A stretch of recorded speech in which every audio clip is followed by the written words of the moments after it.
hold on, that's not the right whiteboard. Ba-dum, ba-dum, ba-dum. There we go. Hello, everyone. Happy Wednesday? Is it Wednesday? I didn't go into the ranger station today to check the time or date. I don't have to go to the station to see the time. I stole someone's watch. No, you cannot see it.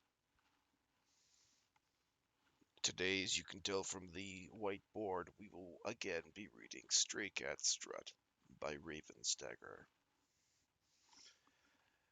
Today we'll be covering about 50 pages of material, so I hope that takes the full 2 hours, at least. But before we start with that, let's start with a recap. Now we can switch to this. Stray Cat Strut follows our protagonist, Cat, who, after visiting a museum with her fellow orphans, a bunch of smaller ones named the Kittens, her possible love interest, Lucy, and a weirdo named Daniel, who is in a wheelchair. Honestly, they're all kind of injured. Kat herself is missing an eye and an arm. Lucy requires crutches for something, and Daniel's in a wheelchair. I don't know what's wrong with the other orphans, but I do believe there's something. Anyway, they all go to a museum as a PR stunt the museum is pulling in order to get, those nice pictures that show children happy at the museum and having a great time. In exchange, the children get to go to a museum. That's nice. Unfortunately, the museum gets locked down due to an alien incursion, which is apparently a normal thing for them. I know I don't see aliens very often. But they all run to the shelters. It turns out that whoever built the museum did not build the code, and the shelters are crap. Then Kat has to run back out into the museum proper in order to find one of her missing kittens. I believe it was the one named Junior. I don't know who it's Junior of. Judging by how sassy it is, I'm going to assume it's actually Cat Junior. Hello, Cat Junior. How are you today, Charlie? Come here. Are you having a good day, my friend? I bet you are. Anyway, Cat succeeds in distracting the dog-like aliens she sees in the main museum area in order for the Junior to escape. Yes, and tells Junior to tell everyone to get moving. She tricks one into biting a fire extinguisher, which explodes and kills the alien. She tricks the other into impaling itself on one of those poles you attach velvet ropes to. This impales the alien and the cat and kills the alien and almost the cat. Fortunately, there exists some beneficent alien force out there that's decided that nice people who save others get to join an elite group known as the Vanguard. The Vanguard are, of course, nice humans who, because the aliens implant an AI into their brain, can purchase, with points gained from killing aliens and saving people, all sorts of weapons and gear. Kat immediately buys medical utilities in order to save her life, and then buys a handgun, because she doesn't have many points and can't get a super laser. I can't fault her for that. Anyway, colloquially, the local term for Vanguard is samurai, which is apparently a meme. A meme that's stuck, which is the saddest thing I've ever heard. So now Kat, not completely dying, has returned to the Nada shelter and is convincing people to leave by handing out free guns. Are there any questions?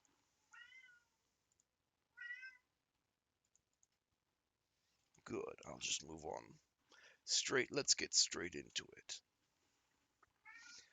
Chapter 11. Like Santa, but with guns. People say that money can't solve every problem. Poor people. Poor people say that. Gold, Platinum, Diamond. Interview with Samuel Life Magazine, June 2034. Hey, Baldy, I said. The man turned, a frown on his face that disappeared the moment he recognized me. Yes? He asked. He had a group of students behind him, all of them the preppy sort. At least most had put away their phones and had stopped fiddling with their eye gear. You know how to shoot a gun? I asked, as I pulled Daniel to a stop. He nodded.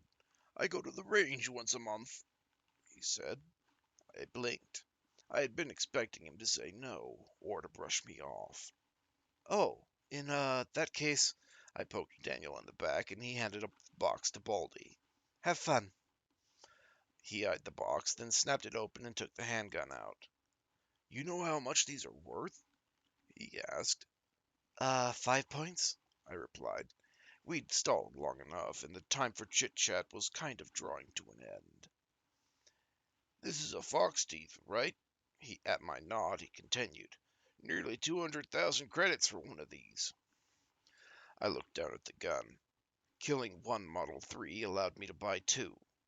With 200,000 credits, I could buy a whole lot of toys with that kind of money. That was...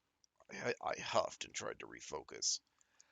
Knowing how many cans of soda I could buy with one of these guns wasn't as useful as knowing that someone had my back. Cool. Just hit the aliens, not someone else, yeah? He snorted and stuffed the gun in the back of his waistband. It didn't fit his sweater vest and slacks look. I'm no fool, he said. I nodded and pushed Daniel further along. The little church group were gathering in neat rows by age, Marie at the head. Hey, nun girl, I said. She turned and gave me a quick, shallow bow. Yes? Know how to handle a gun? I asked. I do. We train to be of better service to the saints who need our assistance. Creepy, I decided. One more mark on her tally. Well, here's a gift. Nail any fucks that try to hurt the kids, all right? Daniel grinned as he handed her the last box. Hey, maybe later you and I can talk about religious epiphanies and conversion. He waggled his eyebrows. The poor little girl looked struck between disgust and gratitude as she took the box with the gun and snapped it open. Thank you, she finally said while pretending that Daniel didn't exist. I didn't blame her. All right, Casanova, I said as I pushed Daniel to the back of the room where Lucy and the kittens were waiting. Enough with the flirting, or I won't give you your own toys later. How'd you know my screen name? He asked. I stared down at him until his face twisted into a shit-eating grin. Cat, Lucy said as I got closer. We're all ready to leave. She gestured to the kittens, who all seemed okay.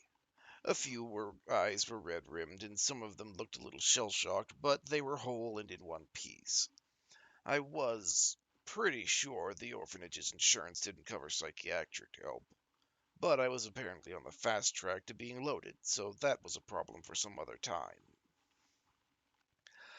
Let's get moving. We're going 2, maybe 3 levels down. There's a parking garage. I made sure the kittens still looking my way met my eyes. If you get lost, find a corner to hole up and listen for my voice, all right? I'll come for you. Promise. Is it true you're a samurai? Nose asked. Who the hell knows? I said. Now you listen to Lucy or you'll have to deal with me. Got it? I got some nods, which was enough for me. I was turning back to Lucy when someone tugged at my sleeve. Junior was glaring at me, but without her usual heat. I want my knife back, she said. Ah, I said. I patted my pocket and found it empty. I couldn't even remember where I'd lost that. Right, shit, I might have misplaced that. Seriously, Cat, she said. Just pop me a new one then.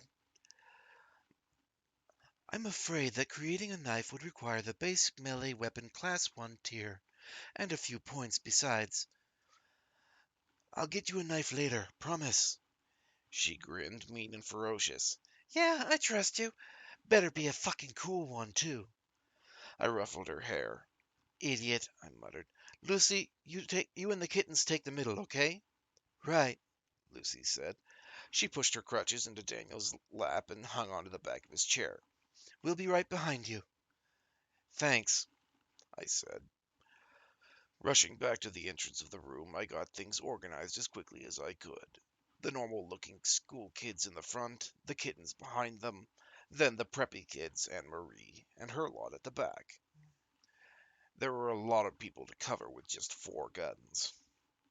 Okay, let's move. I said. I took 5 steps before realizing that I needed Marie for directions. A bit of red-faced shuffling later, and the whole church group were at the front. The kittens behind them, and the rest trailed the rear. We started down the corridor, away from the route leading back into the museum. I pulled my trench maker from behind my back and started walking with the gun pointing to the ground before me. I felt damned stupid, leading a bunch of 2 quiet kids like some sort of B-rated action hero. We made decent time, arriving at a stairwell that was unlocked, the flashing fire exit sign above marking the path.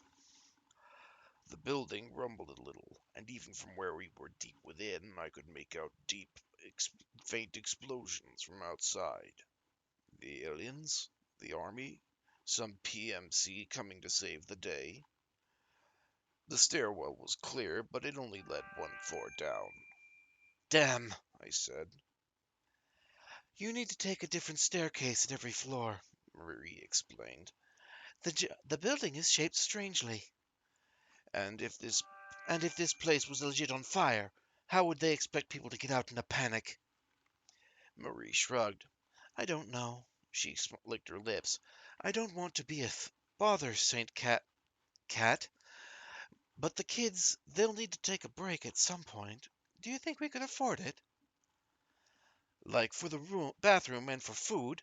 I asked. I had to weigh the danger to the kids against making them comfortable while also getting everyone out in a timely fashion. Speed was important, but running into an ambush would fuck us all over.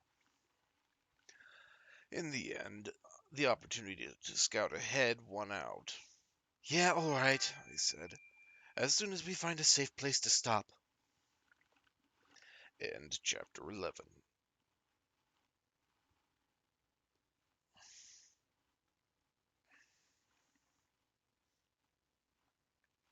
I'm not sure if there's anything to comment on here.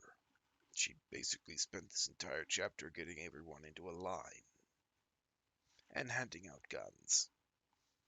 I wish someone would hand me a gun.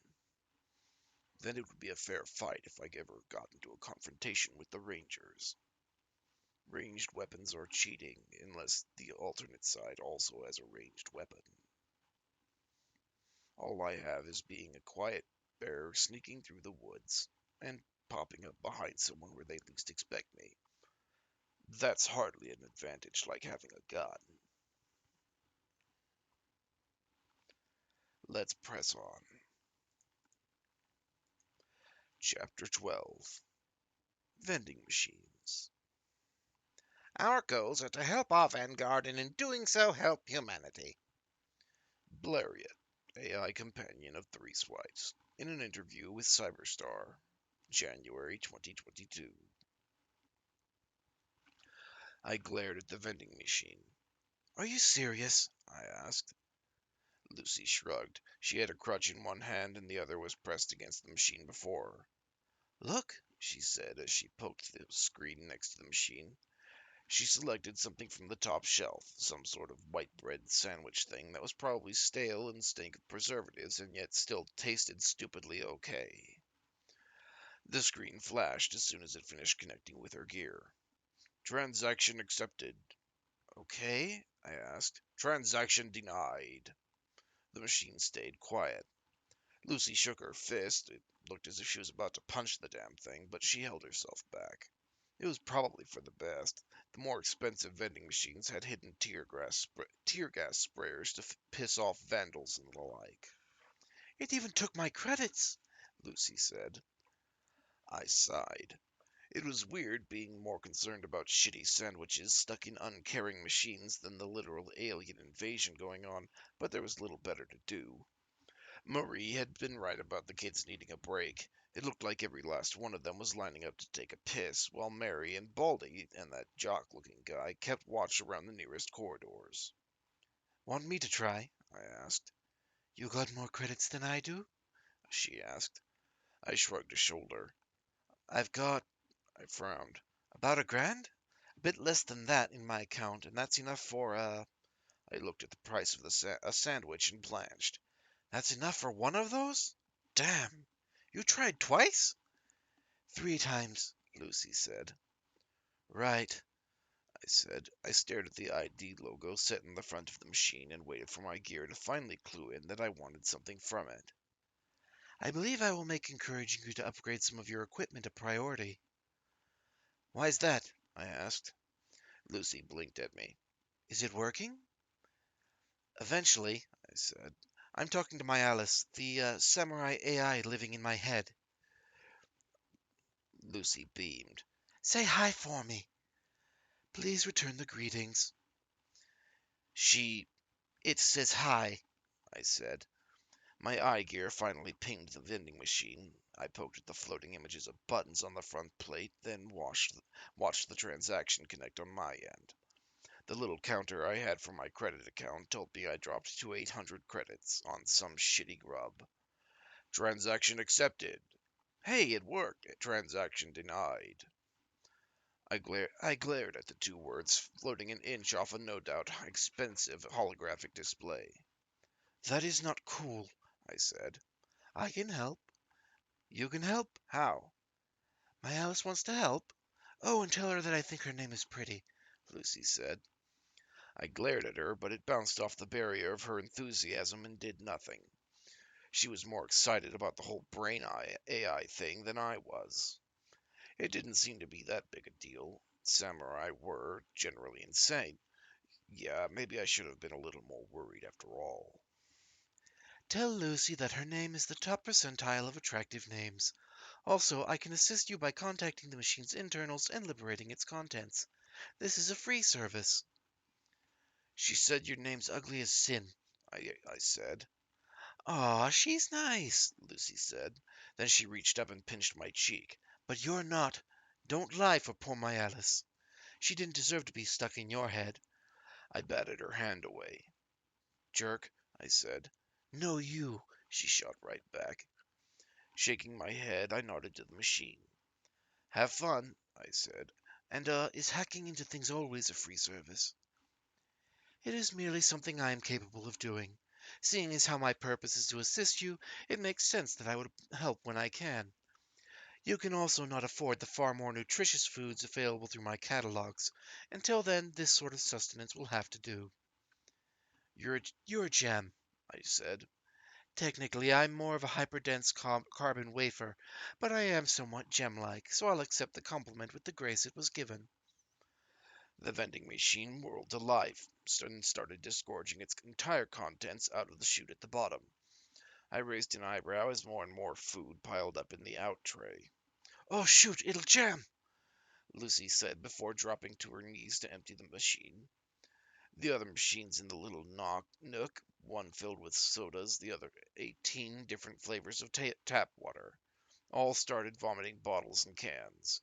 The kids that had finished up already rushed over with yells of delight. I was about to praise my Alice when the machine before me's screen flashed and the bored face of some 30-something Asian man appeared. Please place all items from the defective machine to the side until a Chillmaster representative can repair the machine. Taking any items from this device would be theft and will be punished with the full power of Chillmaster's legal and paralegal defense squad. Is this thing alive? I asked. It is, the man said. Are you the perpetrator of this crime? Please identify yourself for the record. Yeah, no. You won't be getting any reps around here. Alien incursion and all. You should be on the news. Even in times of great emergency, it is still a violation of our TOS to remove the contents of our machines without. I glared at the machine and pulled out my trench maker. What they said about hammers and nails meant that hitting things with your hammer worked some of the time, I figured. Is there a discount for pissed off samurai? I asked, because I don't know if anyone has invented a gun that can shoot people through cameras, but I'm willing to give it a try. The man stared for a moment, then looked off to the side.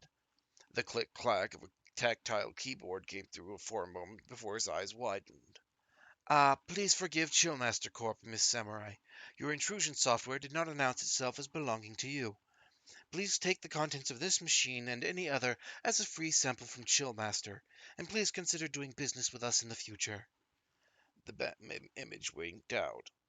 What? I asked. Did you just scare that guy into giving us free stuff? Lucy asked. It came out garbled on account of the sandwich she was still chewing on. I stared at my gun, then the vending machine. I guess? We should go shopping, Lucy said. There is an apocalyptic alien invasion going on, I said. You just don't like shopping, Lucy shot back. Ask my Alice if she likes shopping. I do. No, I said. I'm. You make sure the kids are fed and stuff. I'm going to go scout ahead. Like I should have been doing before someone asked for help getting a sandwich. Lucy actually had the good grace to look ashamed. Then she ruined it by gesturing my way with her sandwich as if it was a peace offering. The puppy dog eyes didn't help any. I'm going before Nun Girl tells that I'm bad at my new job, I said as I turned around. I snatched a can of soda out of the hands of one of the nearest brats and stomped off. I cringed a few steps later. It was diet.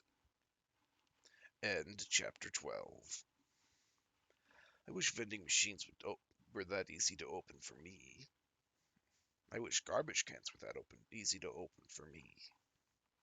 I wish that people would just give me their delicious garbage directly and skip the middle can. Is diet soda bad? What does diet mean? I thought it just meant thing you eat. Was the soda not supposed to be eatable? Edible? Something you put in your mouth? I guess we'll find out. Chapter 13. Talking to yourself. The protectors are doing humanity and America a favor. I'm a big fan of these guys, always have been. I think aliens are real cool. It goes without saying that at the back of the web, based on the weaponry easily given to these so-called vanguard, these extraterrestrials could easily wipe out humanity. Big threat. Some people are going yap, yap, yap about it, but they've got no proof that what these aliens want to do. It's lies. Fake. I think we should look at how many people they're saving, and it's a lot of people, and it bothers me that we didn't save them ourselves, but we will because these aliens are our friends. These aliens are saving so many lives, and with their help, America is going to be so good. Excerpt from a brief given by the President of the former nation of the United States, January 2021. The sound of my shoes on the steps sounded loud, far too loud. Even my breathing, calm and shallow as it was, felt as if it was echoing down the stairwell. There was no reason to be nervous. I'd looked down between the rails already. The doors below were closed, and I didn't think there was anything waiting for me. But I wasn't alone, and in a building with some aliens that would like to do little more than eat me, and not in a fun way. The kittens and the others I'd left behind, all of them waiting near the entrance to the stairs until I returned or an hour passed. It slowed us down a lot, but it also meant that we wouldn't have an army of screaming kids to deal with if one alien rounded the corner. I licked my lips. Hey, do you think you can do music or something? I whispered. I'm afraid not. I suppose I could hum, but I wasn't built to be musically talented. Is music something that interests you? No, not really. I listen to a bit of everything, I mean, but I don't play any instruments or love any bands, I said. I wasn't going to get Discuss teenage band crushes with AI riding piggyback in my head. So, built, huh? Are you trying to learn more about me? You're not terribly subtle if so. Yeah, well, you're living in my head, yeah? Might as well. I reached below the bottom of the stairwell and came up to the door. It had a little rectangular glass in it, one covered by a mesh. I peeked through, taking in a quick glimpse of a great walled corridor with an exposed ceiling and cheap tile floors. No aliens, no humans, nothing of any real interest, save for some posters on the wall and some hastily discarded trash on the floor. I'm afraid there isn't much to say. I am a custom-built support AI, one of many given to the vanguards of humanity in order to assist you and prepare Earth for a full-scale invasion of the antithesis. I paused while reaching for the handle. Full scale? They've been hitting us since, shit, way before I was born. Those are scouting and probing attacks. Small with the capability to become a full-scale hive, but still relatively easy to excise. A single low-yield nuclear weapon would eliminate most of those sores. Humanity has done so before. A full-scale invasion would involve a force of antithesis of organisms outmassing your home's world's moon. They didn't tell us that, I said. I am not affiliated with any earthly governments. What they find necessary to censor does not concern me or my brother and sister AI. I took a shallow breath. Yeah, great. I said. I pulled the door open, planted my foot to keep it that way, then pulled my trench maker out from my back. Nothing jumped out of the shadows. I stepped in and started moving. The building had stairwells more or less behind each elevator bank, which meant crossing over half the floor to get to the next one. Fortunately, after this floor was a maintenance floor where the parking garage was located. If there weren't any aliens around, then we were home free. I stepped in and started moving. The building had stairwells more or less behind each elevator bank, which meant crossing over. Oh, I just read that. My makers, the Protectors, can assist humanity in repelling an antithesis incursion, but the cost to our infrastructure would be great. Hence, uplift. You need soldiers, I whispered. No, the numbers are in our favor. We could, and probably would, win against even the largest antithesis fleet. The issue is logistical. If Earth is invaded once a year, then stationing a defensive fleet would be a necessity. That same fleet could be used elsewhere. If humanity learns to defend itself, fewer resources will be spent in your defense. The policy regarding primitive races was always to observe and protect. The antithesis changed this. Aren't you just a bunch of saints? I said. I don't think so. New cultures, ways of thinking, and even species are interesting. But that's all. Taking some humans and relocating them would be easier than protecting an undeveloped world like Earth. But that would go against the moral code by which the protectors live, that the weak must be protected. Weird code, I said as I panned my vision over the ceiling. I didn't like all those pipes and the shadows behind them. It is that code that chose you. You placed yourself at great risk to protect someone else. You were rewarded with the opportunity to become a vanguard. Now you're better equipped to protect even more of your human brethren. My Alice's argument had some holes in it. If they could provide me with such good equipment, why weren't they taking care of the incursions themselves? But that was for later. If the freaky, all-powerful aliens just wanted to give us the toys to fix the problems ourselves, that was their prerogative. The corridor came to a four-way intersection up ahead. I slowed down, stepping lightly with my weight shifting from side to side to keep my footfalls silent. I probably looked like an idiot, but I wasn't a live idiot. I arrived at the intersection and stared. The corridor ahead led to more maintenance things. To the left was towards some smaller, cheaper offices, and to the right was the fastest route to the next stairwell. It was supposed to lead through a little area with shops and cafes and shit, somewhere the people working in this building could buy stuff and grab a bite to eat. I moved rightward. Soon I arrived at a pair of double doors, one of them slightly ajar. The fact that it was being held open by a boot didn't go amiss, nor did the sounds of distant gunfire, screaming, and explosions. Ah, shit. I muttered. And Chapter 13. So the Vanguard are protecting the humans, but who's protecting the bears? Are there bear Vanguard? Admittedly, I've never protected anyone, but I don't really get the opportunity to either. Mauling tends to solve all my problems for myself, or running away. I'm good at both. Chapter 14. Curiosity. The biggest problem with the antithesis. No, okay, not the biggest. The biggest is that they won't bloody well leave us alone. The biggest problem with fighting them is that the damn things won't stick to one farm. One day you're fighting a horde of quick moving but weak Model 3s. The next day you're getting swamped by Model 6s that shrug off small arms fire as if your bullets are little more than flies. I hate being deployed against aliens. Let me mow down a crowd of crying protesters any day. Paul Rod Roberick, First Lieutenant of the Rubbernecks, a North American PMC, late 2051. I edged closer to the doorway, then pulled it open with the tip of my foot. My hand was still firmly wrapped around my gun, barrel pointing down, but ready to snap up at a moment's notice. The body wasn't fresh, at least I didn't think it was from the one glance I gave it before focusing elsewhere. The man might have been with the other groups of students and kids, or he might have been some poor schmuck that was minding his own business with something decided to feed his face. I wasn't going to poke around and try to find out.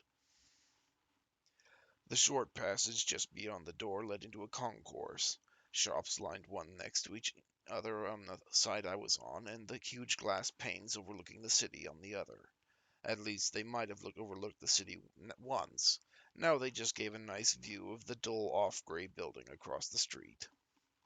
Gonna get lost around here, I said. I can guide you, though only with middling accuracy. I'd suggest a neural augmentation to assist you with pathfinding, but you are too poor for that. Story of my life, I muttered as I carefully stepped over the body. Turn right ahead, then right again into the next junction like the one you are in now. That should lead you to the next stairwell down. I should probably have been disgusted by it, but really I'd bigger shit to worry about than some poor dead guy. A glance around showed the concourse empty. Shitty Asian-style pick-up-and-go restaurants were empty next to sub-stores and a few little boutiques and tech shops. Not a person in sight. Creepy, I said as I started ahead. I eyed some nice, nearly glowing white sneakers on a rotating display at one store. I was tempted to get myself a fresh new pair. Anything was better than what I had on my feet just then. But I was on a mission. Shopping could come later. I can supply clothing of a quality incomparable to those you'll find in most human stores. Are you jealous? Are you jealous? I asked. Afraid I might buy things with someone else? Nonsense. The equipment I can provide are orders of magnitude better than you can obtain through traditional means. It's just logical that you would prefer dealing with me over lesser suppliers. I grinned. You're jealous. You're jealous, I said. Teasing the crazy AI in my head may not have been clever, but it was a distraction when I needed it. I was passing before the sub shop when, out of nowhere, something huge rushed at me. I froze, gun nowhere near ready to aim at the giant hologram of a sub sandwich. I slapped a hand over my heart. God damn! I stomped ahead, happy that no one had been around to see me nearly shit myself because of some intrusive advertising. I held my trenchmaker a little higher, scanning it left and right as I moved towards a little side passage ahead, right where my Alice said I would find it.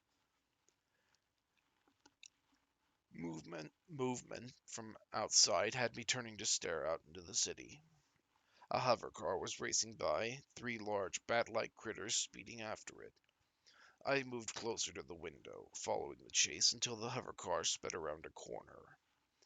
The streets below were teeming with life, hundreds of Model 3s rushing along the sidewalks with bigger, nastier-looking aliens ramming spikes into walls and doors to make room for them to enter. 50-foot-long worms were slithering along the middle of the road, some at a speed that was frankly worrisome, while others lumbered along, their forms bloated and bulging as if they'd eaten a car.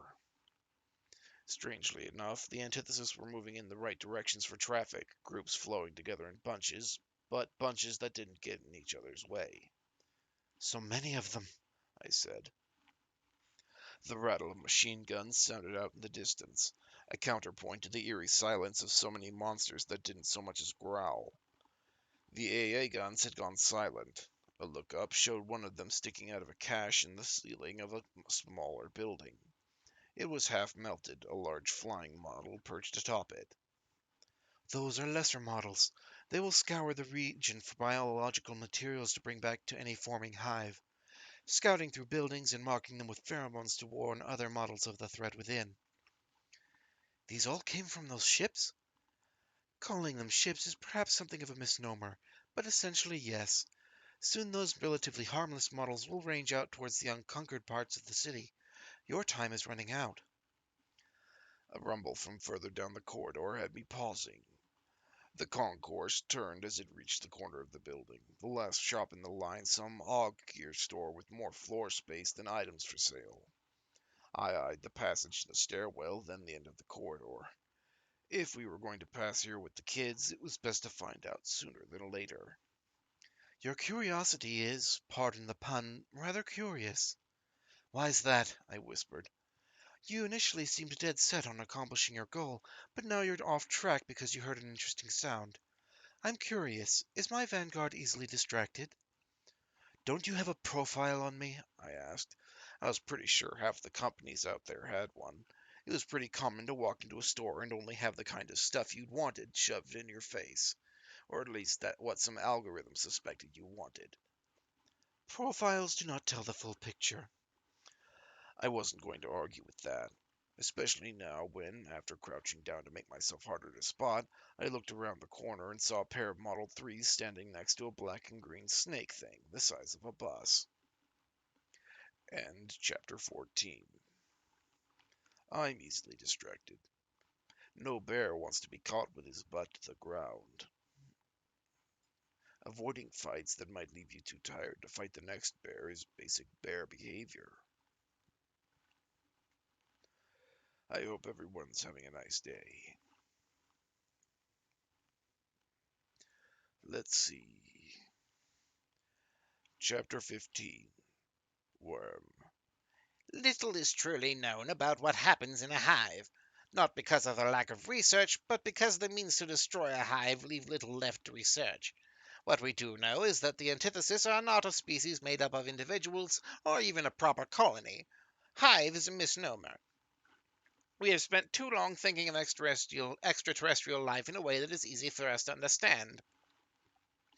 The antithesis are not ants, they are not termites, they are not insectile in nature, or mammalian.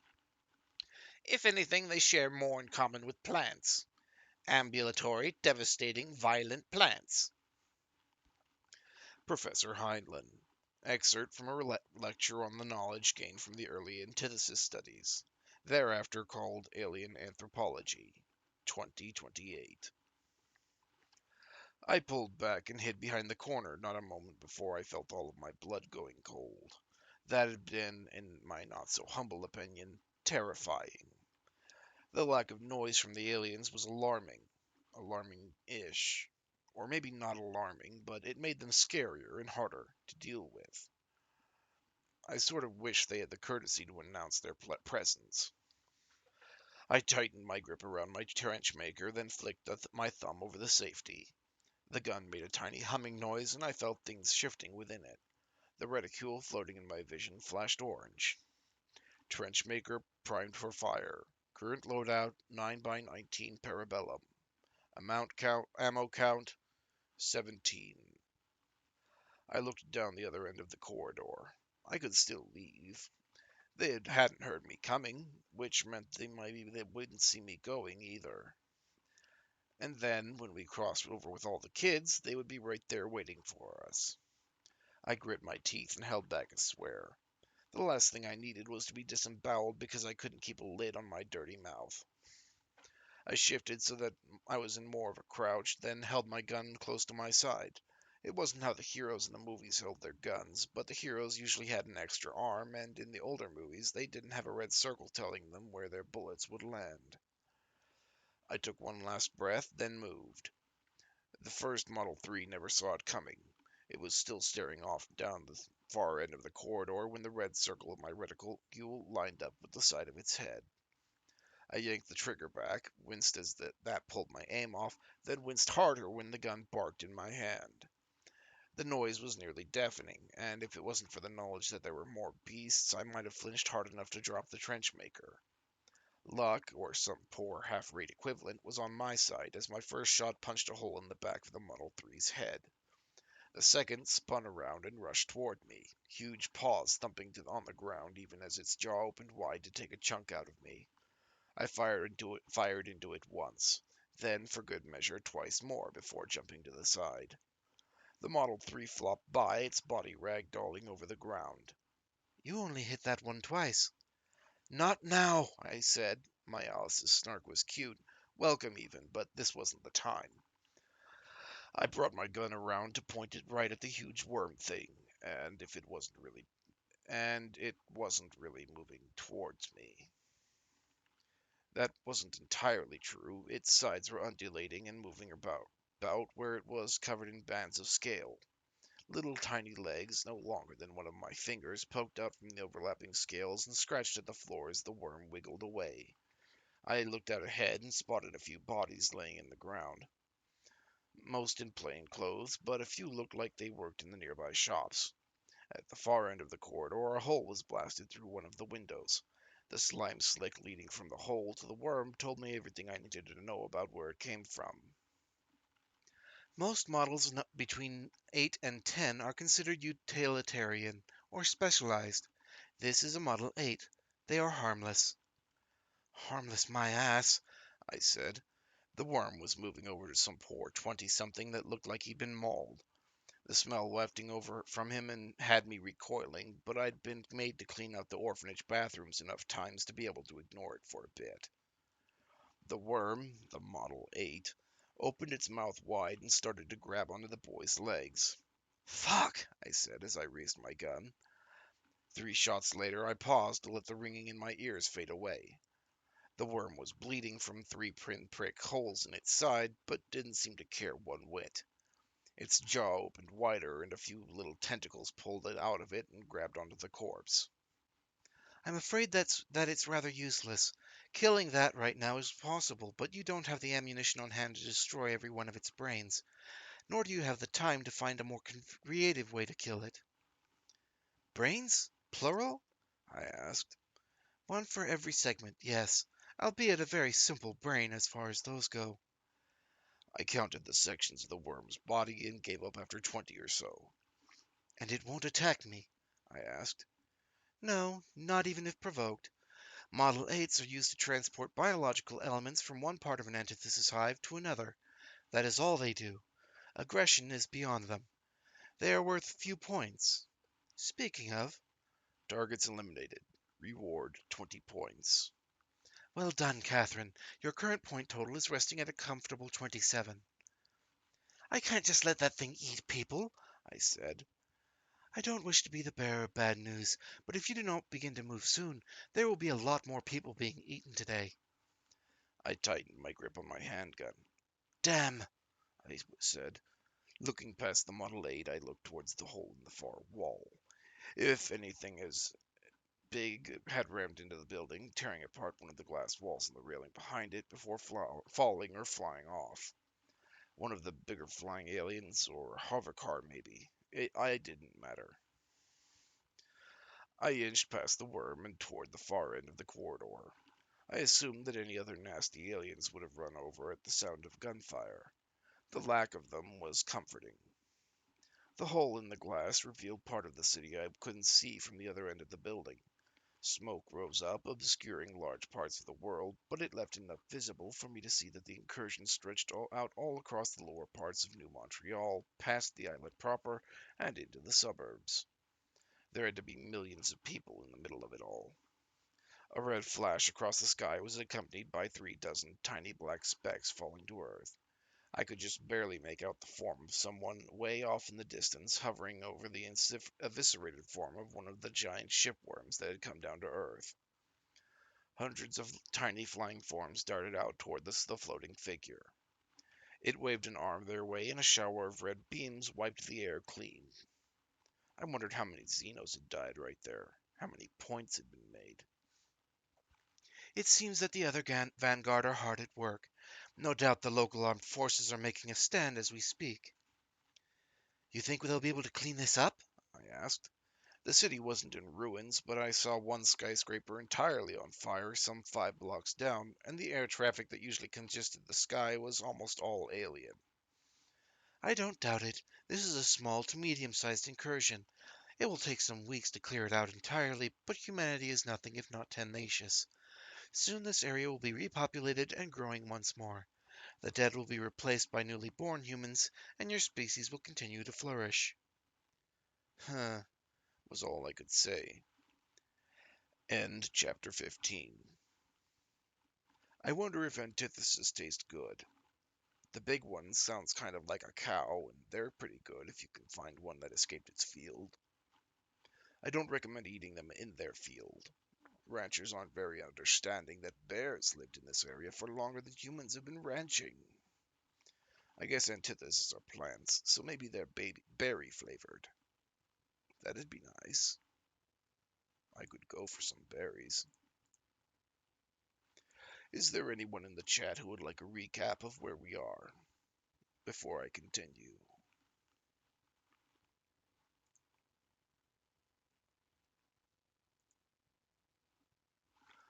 Very well, I will move on. Chapter 16. Life finds a way. On average, you expect to find that 70 to 80% of all people near ground zero of an incursion will survive past the first 24 hours. Given clear lanes of escape and basic medical aid, as well as timely intervention by military forces and local samurai, that number stays roughly the same in the next 24 to 72 hours. Asterisk. This merely stresses the need for a rapid intervention plan, ready access to troops and medical professionals capable of acting quickly, and the infrastructure to move all of those people to a safer location. All this and more is, of course, what we offer. All stats verified by Adams Statistics. Adams Corp's sales pitch to every major metropolitan city in North America. Thank you, Itsutai. I appreciate it.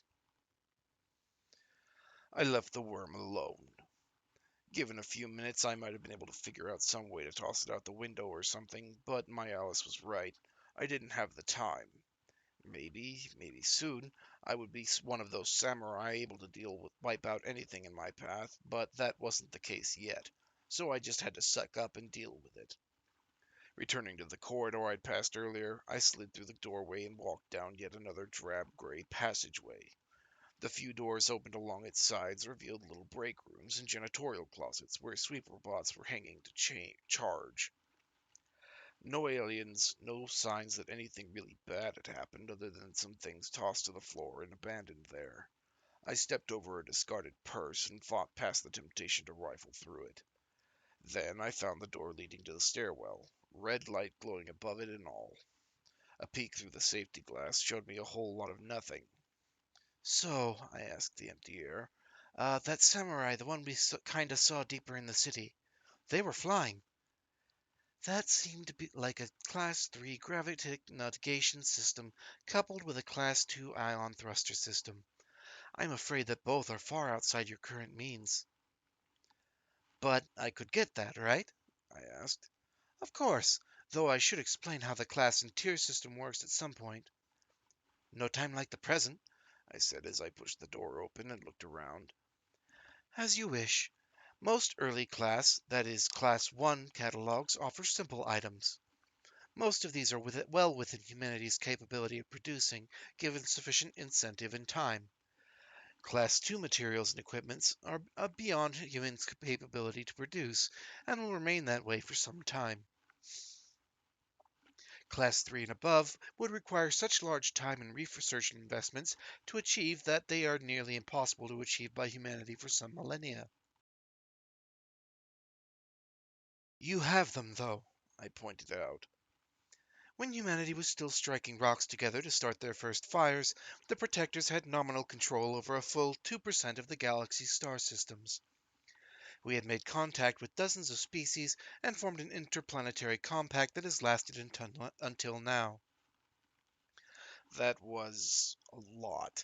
Maybe. I was never good with numbers like that. Keep bragging, why don't you? I said. I could for a very long time even, but my current task is educating you on how I can provide you with equipment. Class 4 and beyond will be difficult for you to obtain for a long time. I think it's safe to ignore those for now. Most second-tier classes are merely evolutions of a primary tier. Your Class 1 medical utilities could become a Class 2 with a single payment of 500 points. 500? I whispered. Class 3 tiers require that certain previous tiers be purchased in order to unlock them. For example, if you wish to obtain Class 3 electromagnetic rail anti-ship weaponry, then you would need at least 3 Class 2 tiers in relevant subjects unlocked. You're starting to sound like some sort of gotcha, I said. Are you going to tell me about dailies and special currencies next? No, the progression is not linear. Class 3 anti-ship weaponry could devastate the planet's ecology. It is merely sensible that they are priced according to their damage potential. And Class 4 could blow up the moon, I snarked. Yes. I paused halfway down a step. What? The creak of a door opening below had me shifting forwards, Trenchmaker rising towards the noise, even though I couldn't quite see the door from where I stood. Bark twice if you're not an alien, someone said from below. I snorted despite myself. Woof woof, I deadpanned. Oh, thank fuck! Come on, hurry, we're about to barricade this door, the voice said. Trusting strange voices wasn't something I was usually keen on doing, but it had been working for me so far that day. I loosened my hold on my handgun and stomped down the stairs until I came to the bottom of the stairwell where a 20-something guy was holding the door open. You're one of the kids from upstairs? He asked. Yeah, I guess so, I said. I looked past him into another drab corridor, though this one seemed a lot shorter.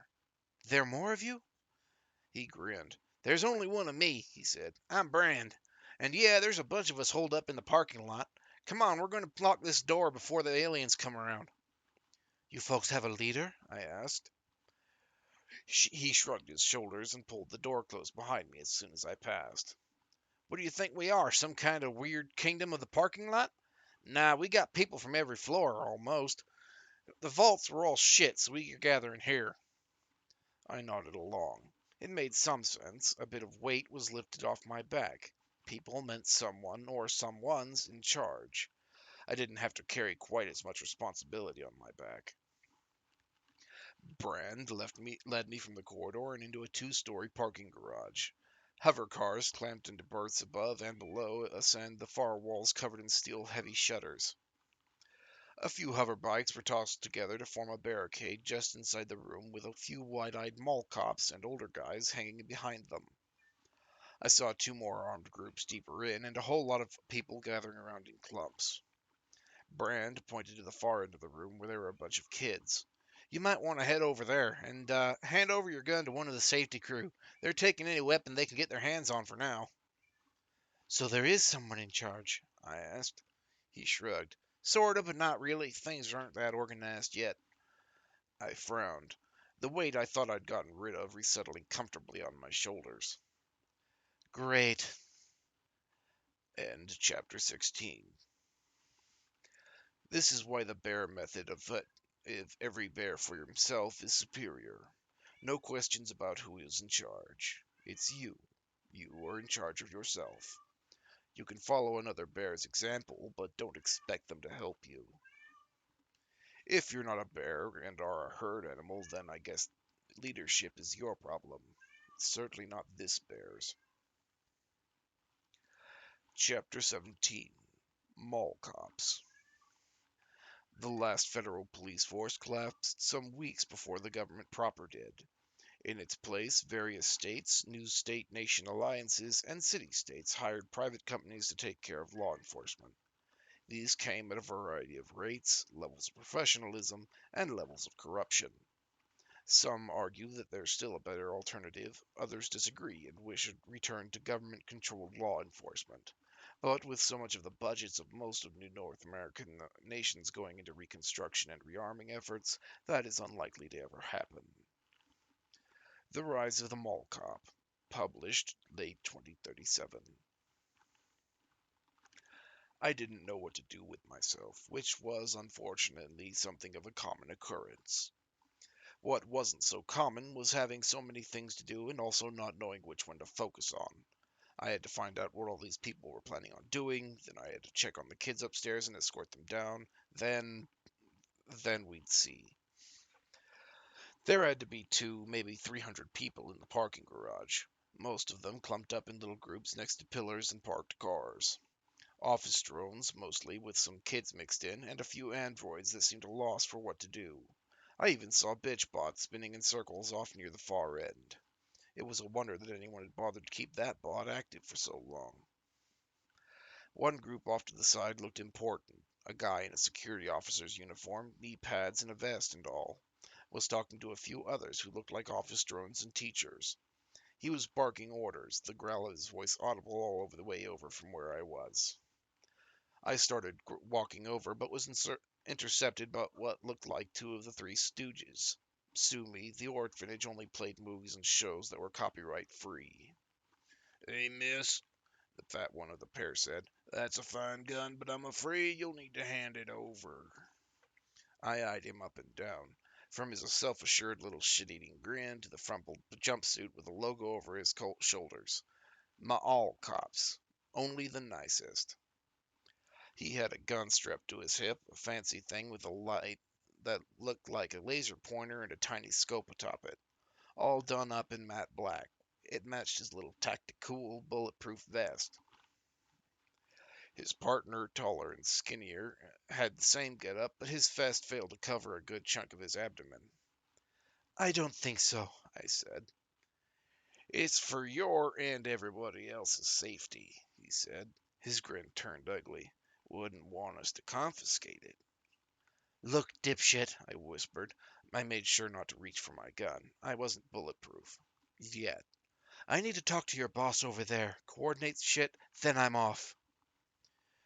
You can be off after you've given us that gun and after we've frisked you. Don't make our lives harder than they are.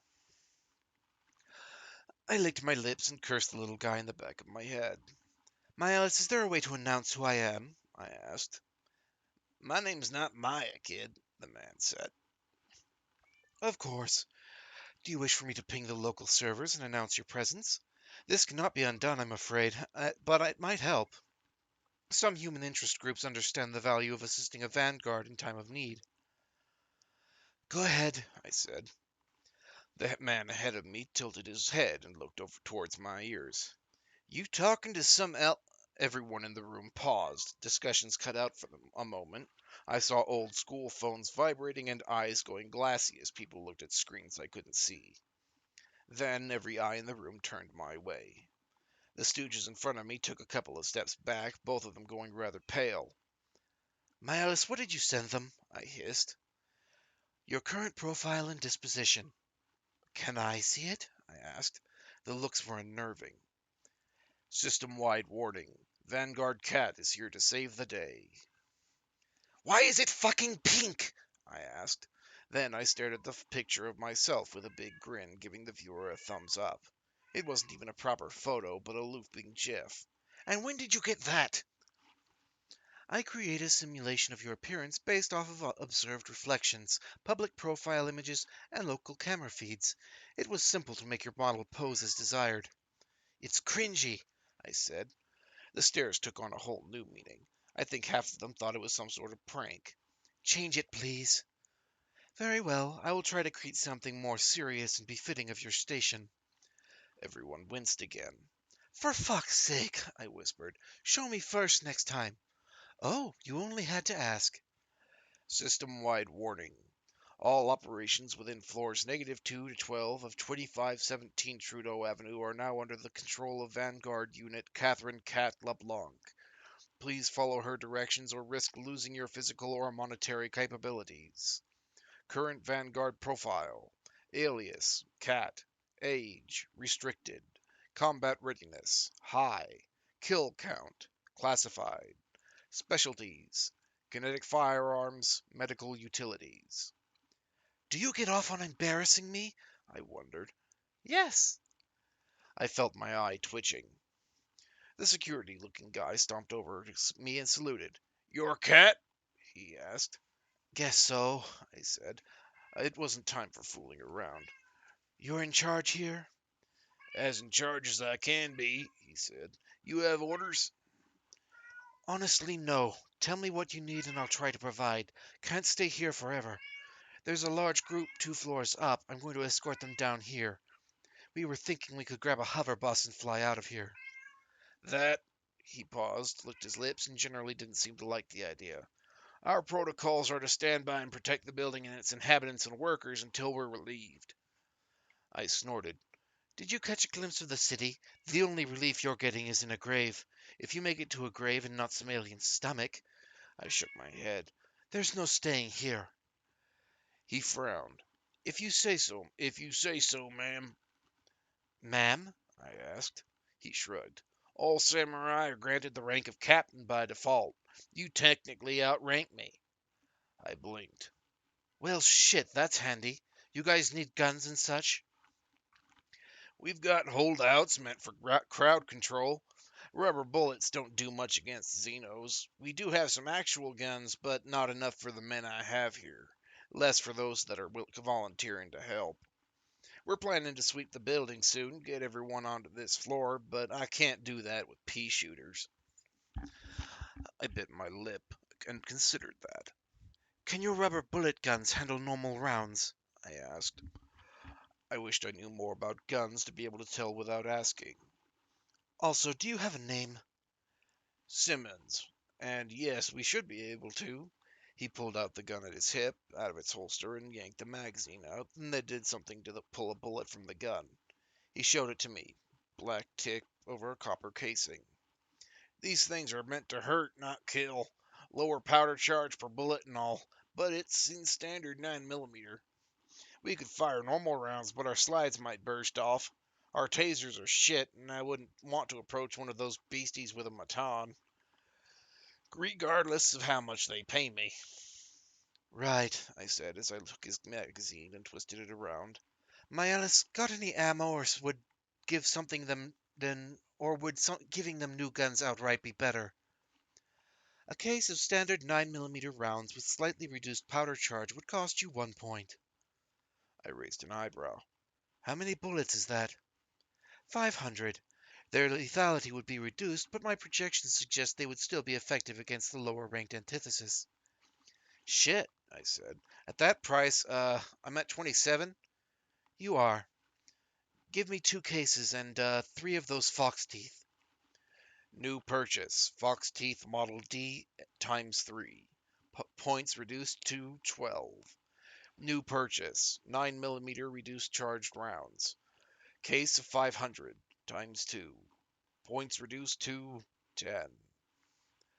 Boxes started to appear around my feet, and I saw Simmons' eyes light up with pure gun nut joy. I didn't like losing so many points, but it might pay to make a good impression. End chapter 18. Can, can I have a gun? I would like to have a gun. No one ever gives me guns. Granted, they all seem to be subject to bare racism, which we've discussed in the past at length. I also don't know if I could even hold most human guns. Are there any gun nuts in chat who know of a gun that would suit a bear's paws? My paws are kind of clawy. You can see here. Wiggle, wiggle, wiggle. Wiggle, wiggle, wiggle.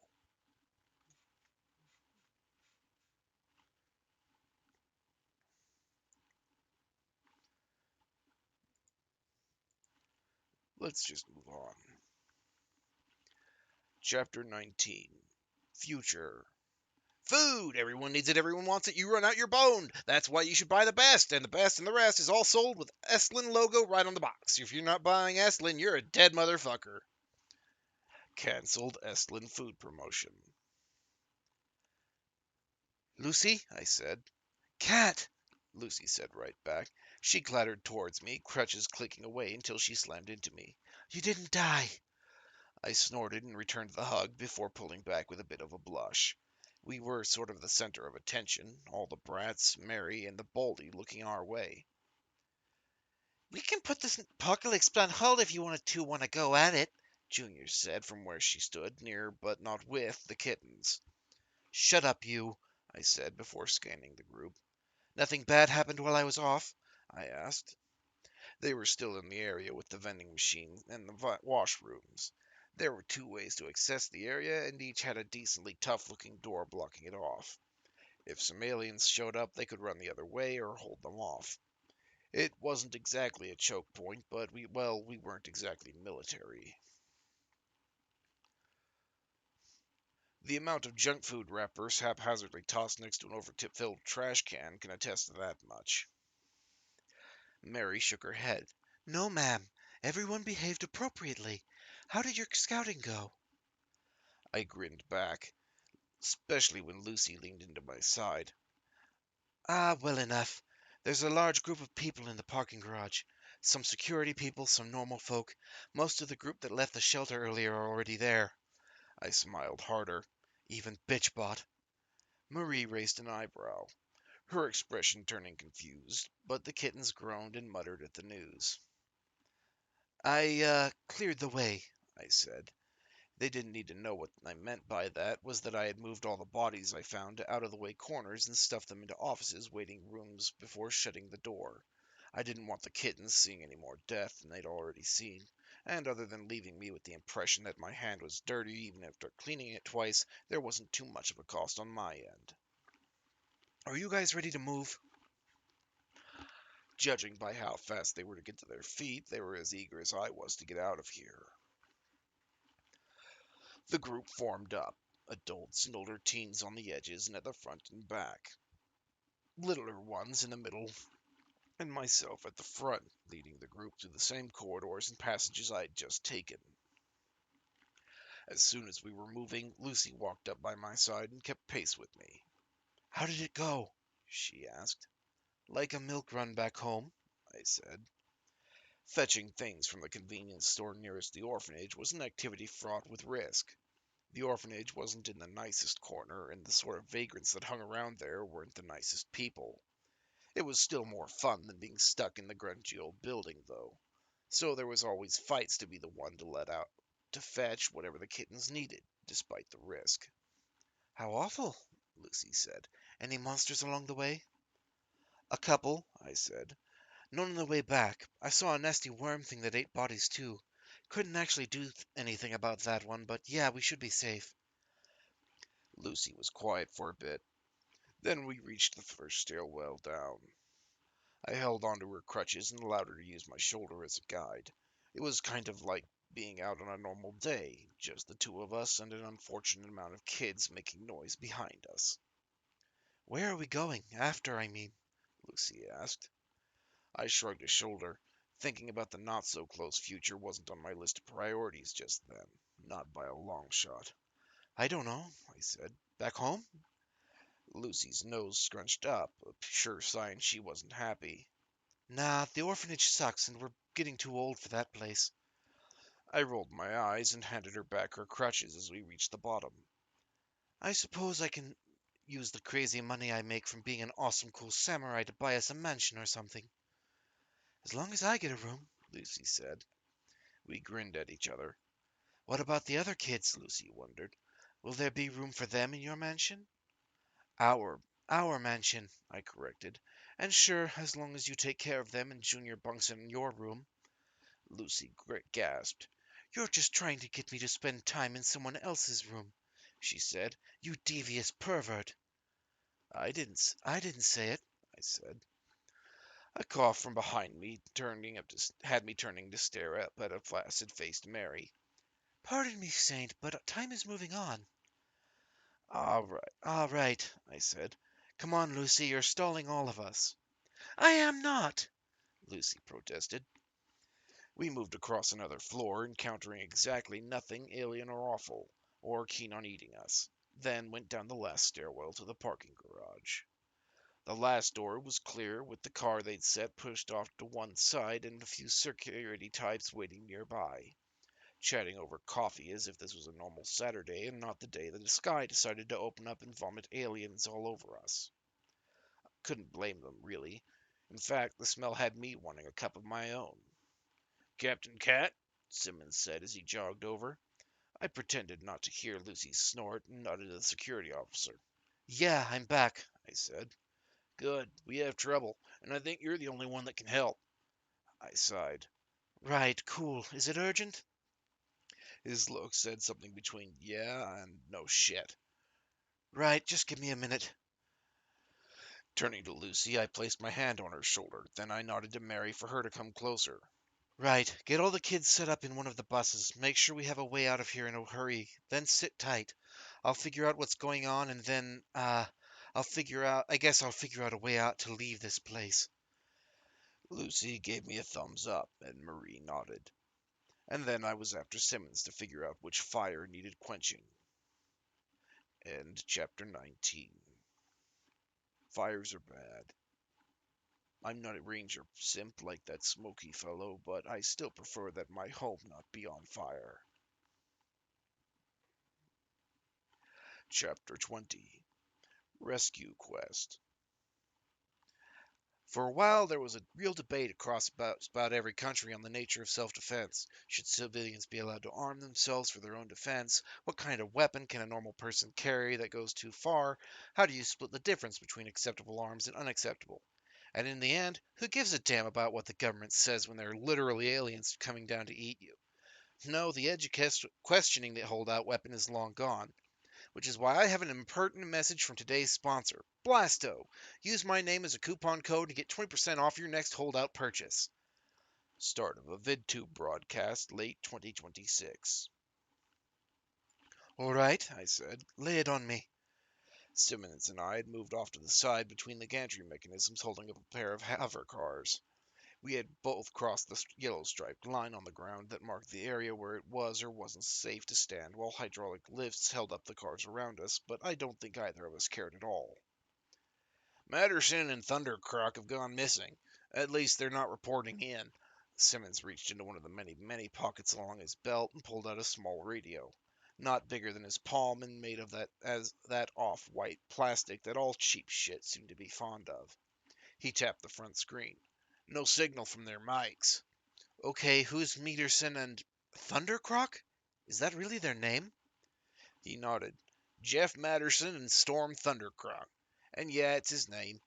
Two of my agents, not the brightest, but loyal and hard-working enough. Sent them to the third floor. I caught sight of a few survivors in that area. A pair of young women. Some office workers from one of the accounting firms. They just showed up on the security feeds for a little bit, then were gone. But I figured they were worth trying to save, too. I couldn't fault him for that. Security feeds. He tapped the side of his neck, the universal sign for an augment. Neural and optic implants connected to the building.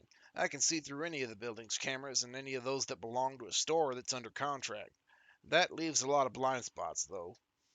Can you see any aliens? He nodded somberly. Yes, the first two floors are crawling with them. Models 3 through 6, mostly. Nothing bigger yet. I felt an eyebrow perking up. You know your way around the aliens? I was military before I signed up here. This won't be my first incursion, he said. It's why I don't mind the idea of leaving, even if it's a risk. It's better than trying to pull a last stand. Those never work out against the Xenos. Right, I said. So Matterson and Thundercock. Thundercrock, he corrected. And they went MIA. I don't think they're dead, though, just incommunicado. They're not the sort to go AWOL, and if they were, where would they go? Take a stroll down Main Street? Nah, I need someone to go check on them. And you want that someone to be me? You're a samurai. You sort tend to like killing Xenos by the lot. It's why I don't mind your green ass strutting around as if you owned the place. I snorted. So I need to earn my keep? I asked. That's the gist of it, he said. He pushed the little radio into my hand. Connect your gear to that. Standard fork beard 9.0. Bit old, but it works. Accepting strange gear from overly serious hardasses you didn't know was somewhere in the top 10 things of a girl shouldn't do, but I took it anyway. If it was bugged, I was pretty sure my Alice could poke the virus dead. Thanks. Yeah, I guess I should head down. How long until we're ready to go? Depends on a few things. Can't get that AA to work without someone knocking it about. I'm tempted to send you, but I have some actual IT people from some of the offices. They'll do a better job than you could. It's mostly flicking a switch. Maybe an hour until we're all ready to make a run for it. That'll be more or less 2 hours since the incursion began. Is the time important? I asked. It's my first incursion. I figured, he said. And yes, the more time passes, the worse the Xenos get. Right now, we're dealing with single digits, low ones. In a few hours, the nasty sorts will come out. Then, by tonight, the double digit monsters. Those need special troops and equipment to put down. If we're not gone by then, we're boned. He is correct, though I should add that eliminating a more difficult model of antithesis gives a commensurate number of points. Right, so get down. Right, so get down, find your two chumps, then race back up before things get worse. Maybe kill some aliens along the way. He nodded. Stay in touch. With that, he walked off as if he had more important stuff to do. Which, yeah, he probably did. It felt as if he wanted me out from underfoot, which might have been exactly what he wanted. I stared out across the room and found Lucy chatting with Marie, the kittens and the religious kids mixing together like water and oil around them. I could have gone over to say goodbye again, but Lucy took those hard at the best of times, and doing that to her again sat wrong. So, so did just walking off, but maybe that hurt me less than having to go through goodbyes one more time. And at least this way I could justify it by telling myself that I was short on time as it was. Think you could crack the building's security? I asked my Alice. It'd be nice to know what's around the corner. I'm afraid not. There's only so far that my reach can go, both to limit my spread and to prevent you from using me to abuse the technological rights of others. I could provide you with implants and software to easily crack into any system, though. Class 1 cybersecurity would let you override the building's system, and Class 1 cyber warfare would allow you to buy the tools to come to the same end. So you can't do it, but you can give me the tools to do it? I asked. And I can provide instructions. Before purchasing any of those, though, I'd suggest Class 1 technological utilities. Your current augmentations are inadequate. You'll need to explain your logic on that one. Not the aug gear. I know mine's junk. I can't kill your enemies for you, but I can provide you with the tools to do so. That's a weird hair to split. I have enough computing power to take over the world's infrastructure, and even without the blueprints to automatons which I have, I could engineer methods to turn the entire world into a fortress. I snorted. Then why don't you? There's no place for humans in such a world, and my goals align with my creators. I want to protect you, not coddle you. It is, as you said, a fine hair to split. Yeah, I guess, I said. Well, whatever, let's get moving. Certainly, I predict a sharp increase in your points in the near future. End chapter 20. I'm not sure why this. I'm not sure what to comment on here. This is fairly straightforward. I haven't really had anyone I've ever been sad to say goodbye to, except my dear old mother. She was a lovely bear. I think she might even still be alive, but I had to go quite far to find my own territory. Maybe someday I'll track her down again. Chapter 21. Descent. The AI Accessibility Act started off as a law passing in New York State in early July 2027. Initially combated by multiple public groups who wanted to limit the power of artificial intelligences and who feared their reach and capability, the act nonetheless passed with the aid and support of Governor G. Clancy, sponsored by Nimbletainment and Blackcore Incorporated. This act allowed for the AI carried by Vanguard to legally access any computing device in times of great and obvious emergency without the direct permission of the owner. In actuality, the law was a formality.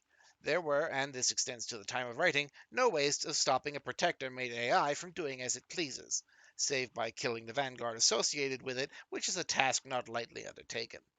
This period was called the AI Summer, and saw an surge in quasi-intelligent devices making their way onto the market. Many states soon adopted the same law. The Rise and Rise of AI in North America, January 2039. I took the elevator. It was a risk, yeah, but it was faster, and I figured that getting out of the elevator if things went screwy was doable. I had some points set aside, and my Alice assured me that the elevator worked before I got in. So I found myself tapping my foot, reconsidering all the mistakes I made in my life, and listening to some auto-generated music. The sort entirely composed by some automated AI that pinged off a person's media feeds and tried to make the perfect song for them. I hated the music. Can you turn off that noise? I asked my Alice. Sure, why not? The music cut off mid-note, and I relaxed a little easier. Thanks, I said. One listened to some polka a few years back, and then ever since my profile thinks that I adore the stuff.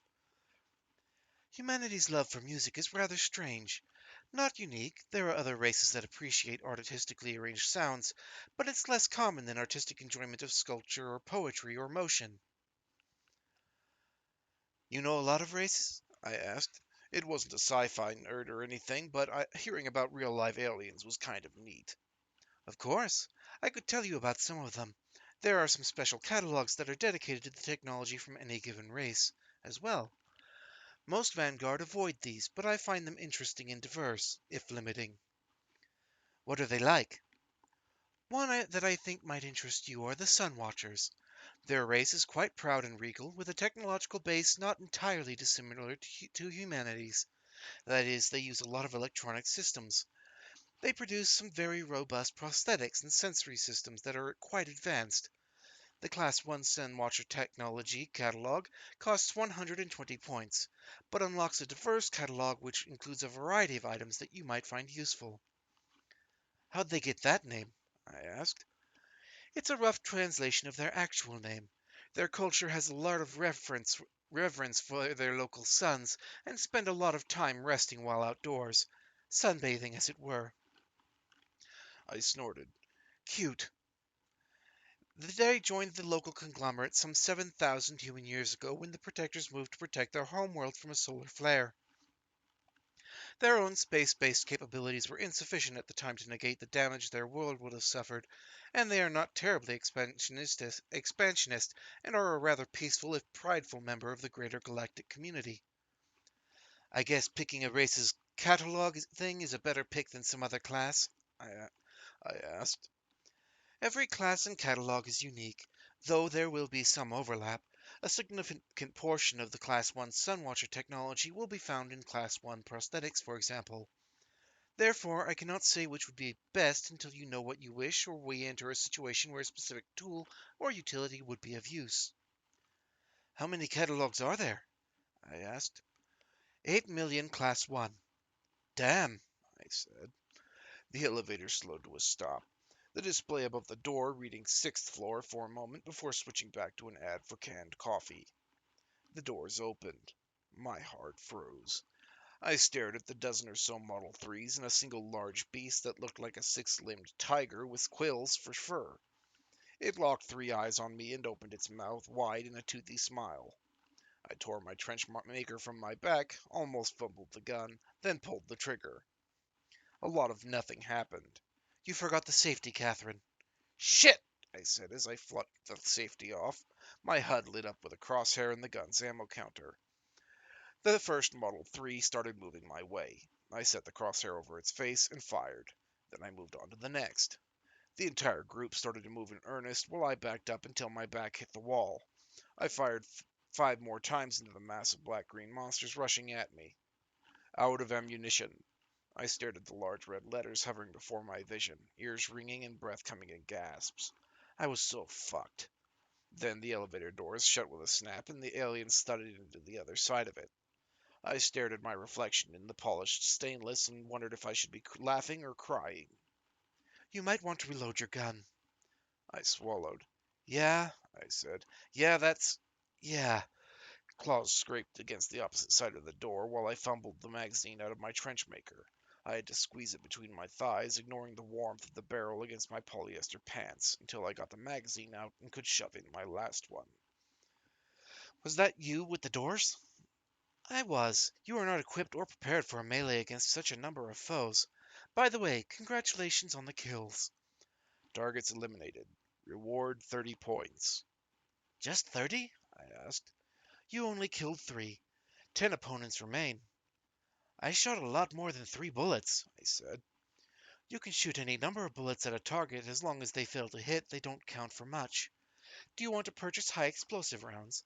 They could alleviate some of the issues you have with aiming under pressure. You're currently at 57 points. You could afford them. Oh, piss off, I said.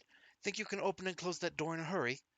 I slapped the bonus magazine in my trench maker had come with, and then waited for a second as the HUD updated. Trench maker primed for fire. Current loadout.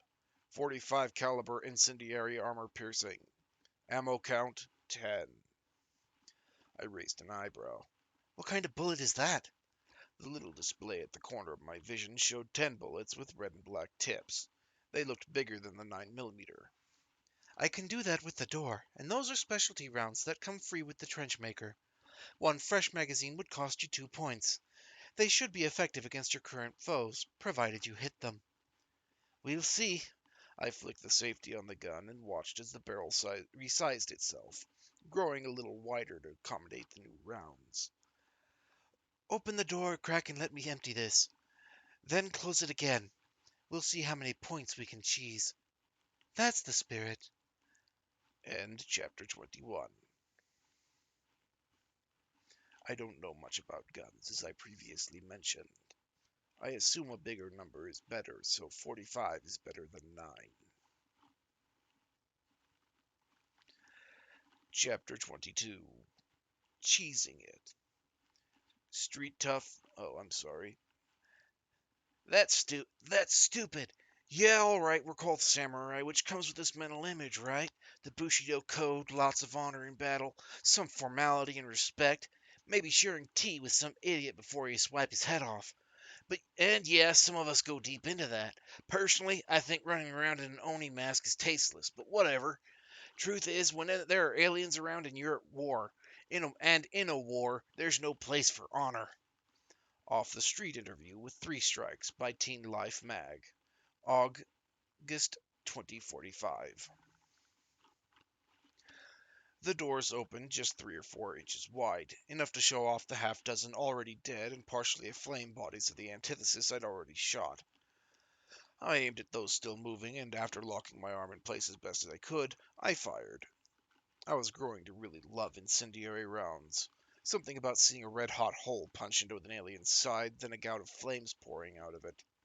Yeah, if Lucy was in the room, she would have made a comment about getting me hot and bothered, and she wouldn't even have been entirely wrong.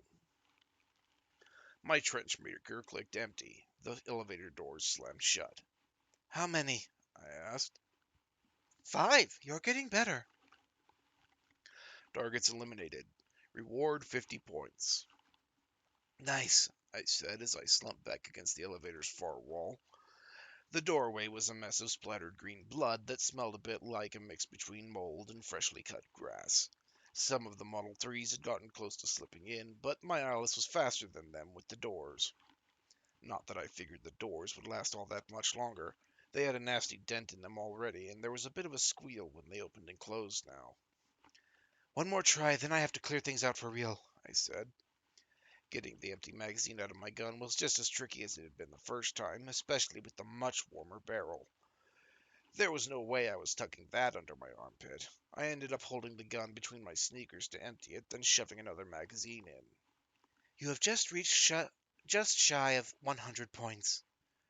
You're saying that I need to buy things? I asked. An autoloader would not go amiss, or perhaps a replacement for your missing arm. There are also some utilities that would not go amiss, such as clothes or armor, additional perception systems, scanners, and of course more optimal weaponry. I picked up my trench maker, the gun now feeling a bit more comfortable in my hands than it did even an hour ago. I don't know. Where do you think I should start? That depends entirely on you. How you approach combat, how you decide to live, what you find more important. I have a profile of you as a vanguard, but it is not complete enough for me to say with certainty which purchases would please and suit you the most.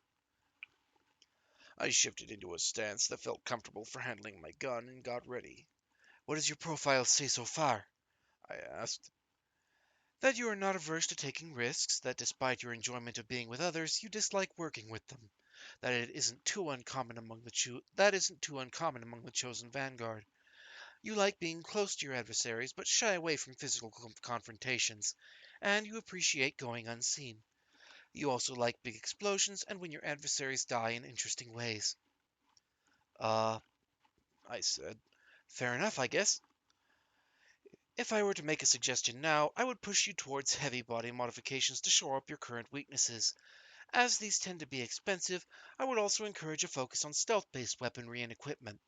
Most Vanguard are rather loud, but there is always a need for those who can move undetected, unseen, and undisturbed. Alas, also, I would encourage you towards various explosive technologies. Single-use items are somewhat inexpensive compared to others. It would allow you to, essentially, punch above your weight class. I lowered my trench maker. I didn't want to admit I was tempted, but I was really tempted. How many points do I have? I asked. 167. How much would a grenade cost? I asked. Assuming you want one that won't kill you with short range, you have 50 points for Class 1 esoteric single-use explosive devices, and 5 to 10 points for something to clear the room on the other side of the door. I blinked. There were about 6 aliens left over there, maybe a bit more. Also, I wanted to try blowing things up. Shoot, Shoot, why not? I said. Class 1 esoteric single-use explosive devices unlocked. Points reduced to 117. Congratulations! Do you want me to highlight some of the devices in the catalog? The elevator door boomed as something big rammed into it. How about you give me something that can clear our little mess, then we can talk shop. Wonderful idea. Might I suggest the Mark ID Resonator? It uses resonating frequencies to melt organic materials in its surroundings. Like noise? I asked. That sounded awesome. Indeed, one unit costs 5 points. It is non-reusable, as you can imagine, also quite loud, though you should be fine within the confines of the elevator. Let me try one at least, I said. New purchase, Class 1 Resonator, Mark 1D. Points reduced to 112. A small boxy item appeared by my feet, just about big enough that would have a hard time pressing my wrapping my hand around it, and shaped like a cylinder. A plastic tab set at the top passed through a hole in a big thumb switch. I stuffed my trench maker down the back of my pants, with the safety on, and picked up the device to twist it this way and that. Mostly gray metal, with a few silver discs around it that looked like the little bits inside of a speaker. The tab had "Pull to Prime" written on it in big letters. There was a little dial next to the button above it, currently set at 5, but it looked like it could go up or down with a flick of the thumb. Pull the tab to free the trigger and prime the grenade. The dial allows you to set the time. The second dial below allows you to pick the targeted material. It is set to antithesis flesh by default. The large red button, well, I suppose I don't need to explain that one. Neat, I said. I tore the tab out with my teeth, spat it to the side, then moved to the side of the door. When I say go, can you pop the door open? I asked. On your mark. I grinned, pressing my thumb on the grenade's trigger, and shouted, Go! The door slid open a crack. A pair of long black claws raked into the elevator like a cat questing for a mouse in a hole. I flung the explosive over the claws and heard it clunk somewhere in the room beyond. Please cover your ears. This will be quite loud. I stuffed a hand over my left ear, then pressed myself against the wall. The world filled with an anguished wail, one that grew, then cut off like painful waves. I pressed my hand harder against one of my ears and squatted down to escape the noise. Maybe playing with weird bombs wasn't my finest idea. And Chapter 22. Is it a bear's claws trying to get into the elevator? I hope it's a bear. Though I guess this story is significantly longer, so I guess it's not a bear. And bears don't usually wander into cities. Well, not for very long, anyway. Chapter 23 Sludge. In an ideal world, the samurai's task would be to fight the alien threat and to provide humanity with the tools to do the same. This is not an ideal world. Professor Asimov, Lectures on the Antithesis Threat, New Oxford University, 2027. You could have warned me it would be that loud, I shouted. I did warn you. No, you said it would be loud, not that loud. I rubbed the butt of my hand against my uncovered ear. My other one was blocked with my shoulder. It didn't stop me from wincing at the still constant ringing. Forget firing my gun in an enclosed space. That bomb had been impossibly loud. At least the gunfire was one loud noise that ended quickly. The grenade I'd flung, on the other hand, kept wailing and wailing like a demented siren. At least nothing was bashing at the doors anymore. The aliens were probably just as stunned as I was. If they had better hearing than a human, then that wasn't the case anymore. I dabbed at both ears to make sure they were blood-free, then worked my jaw a little until my ears popped. Had there been a difference in pressure, too, besides the sound thing? Whatever, it didn't matter.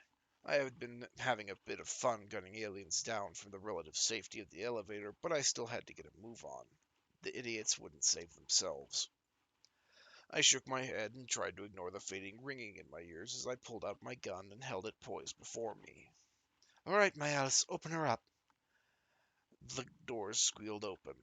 A torrent of green and black sludge seeped in past the door and into the tiny crack between the elevator and the floor proper. There was enough gunk that some of it flowed in. What the shit? I stepped back, then got under the tip of my toes as the sludge rolled closer. What is that? I asked. The doors were still only open to crack, but I couldn't see anything alive on the other side. Just a floor covered in a few centimeters of liquid gunk. Those are the remains of the antithesis adversaries that had been waiting for you. They were gooped? I asked. Don't you know what a resonant frequency does?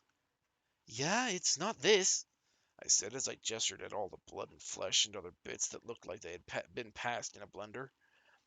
The doors finished opening, revealing a hall with a dozen skeletons strewn across the room, with little more than tattered muscles still attached to them. Some had holes in their skulls and bodies, those that I'd shot before, but the rest were fresh and new. I wrinkled my nose and stepped in the goop so that I could stick my head out of the elevator. Nothing. At least, nothing alive. God, that did a number on them, I said. Indeed. Do you want your new point total? Yeah, whatever, I said. Targets eliminated. Reward 80 points. Current points 192. Was that all of them? I asked as I moved over to one skeleton with two loud splish splashes. My shoes were basically fucked if the goop didn't wash off.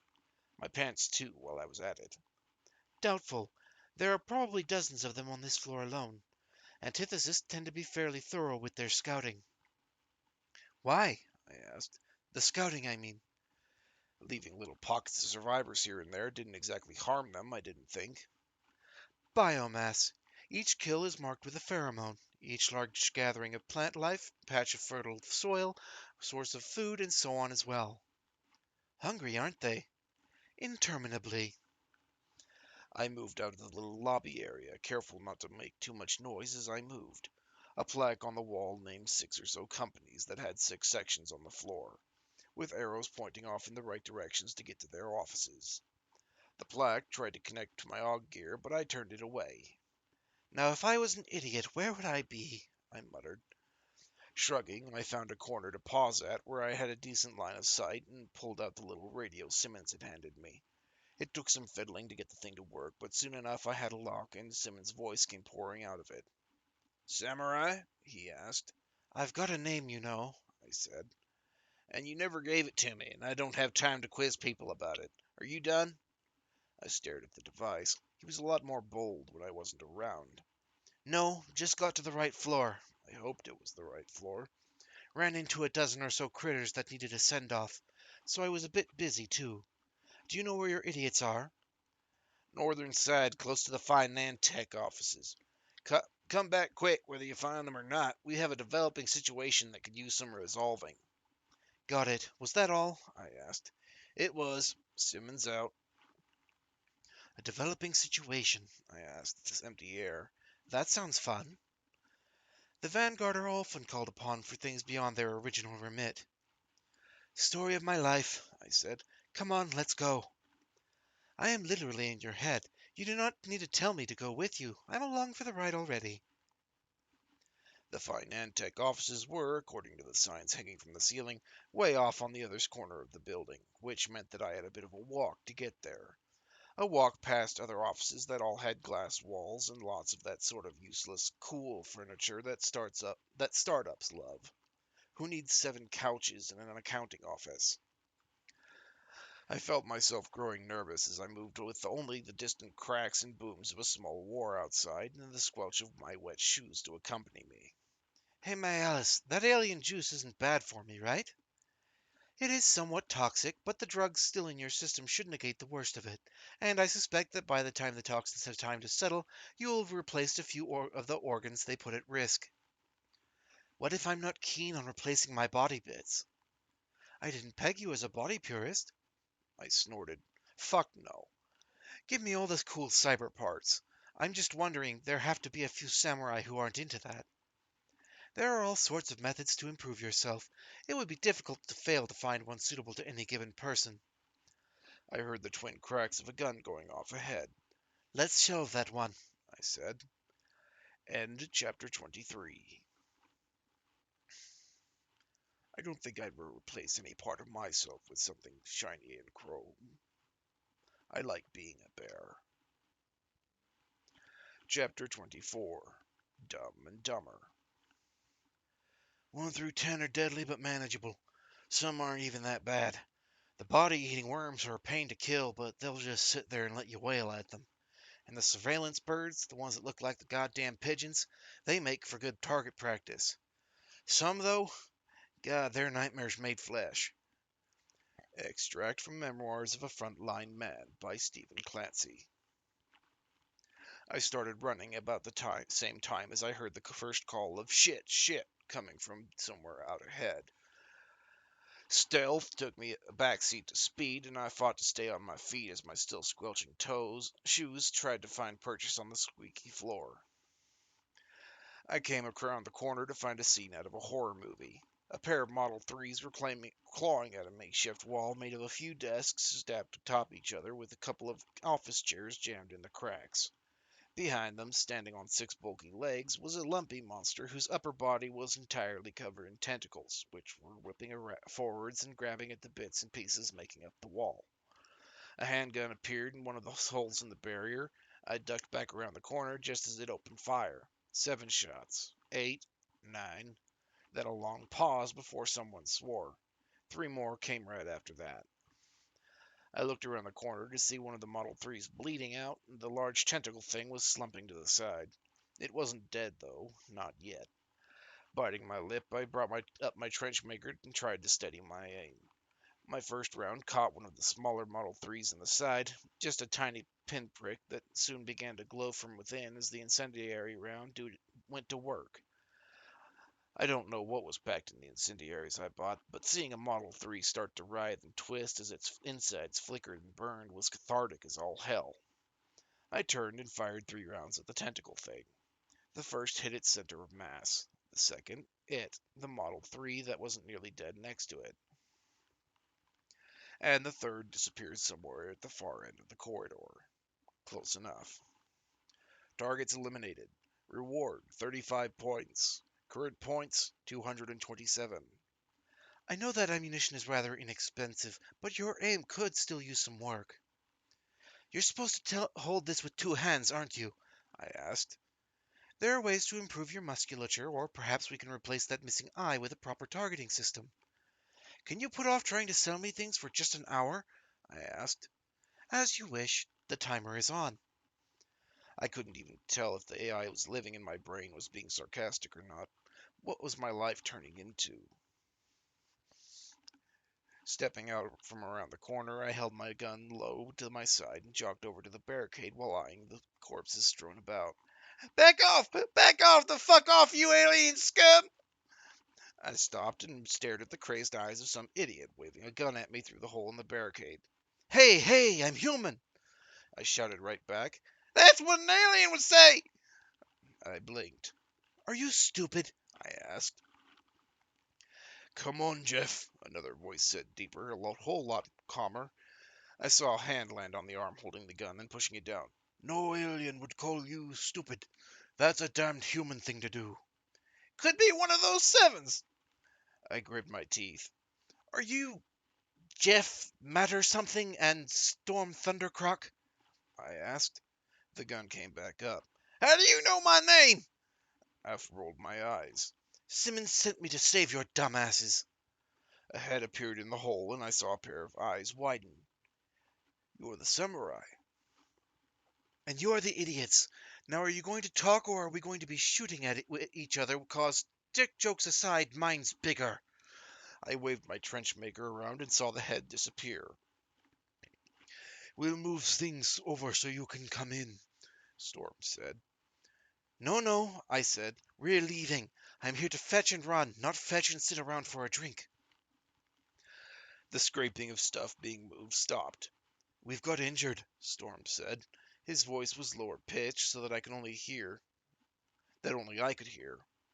If you want to leave without them, then go ahead. Wouldn't blame you. I rolled my eyes. Fine, let me see. I might be able to do something. What kind of injuries? Did one of you shoot yourself in the foot? Was it Jeff? We have 3 girls from the accounting place a few offices over who were caught between one of the dog aliens in a hard place. One's pretty rough, Storm said.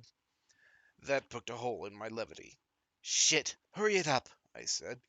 The wall of desks shifted aside and left a hole just big enough that I could squeeze through. I wasn't exactly the most flexible girl, and maybe my face went a little red as I huffed and puffed my way past the barricade, but I made it with all 3 limbs intact. Their setup was a bit rough, just a pile of furniture against a double door sized entrance and some more against the walls. The office was beyond a mess. Papers tossed all over, posters torn up, office crap all over the floor. I counted 6 people in the area, office-drone sorts with button-up shirts and confused expressions.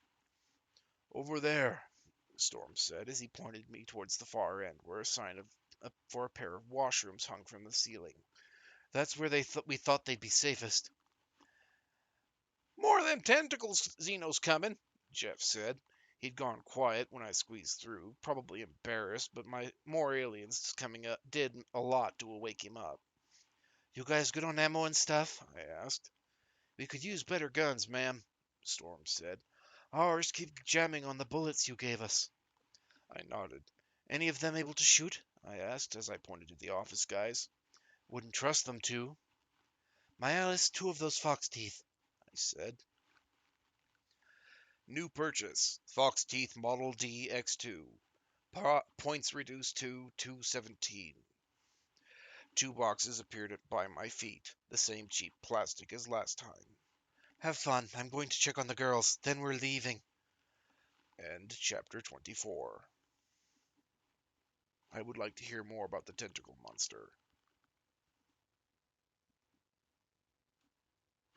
Chapter 25.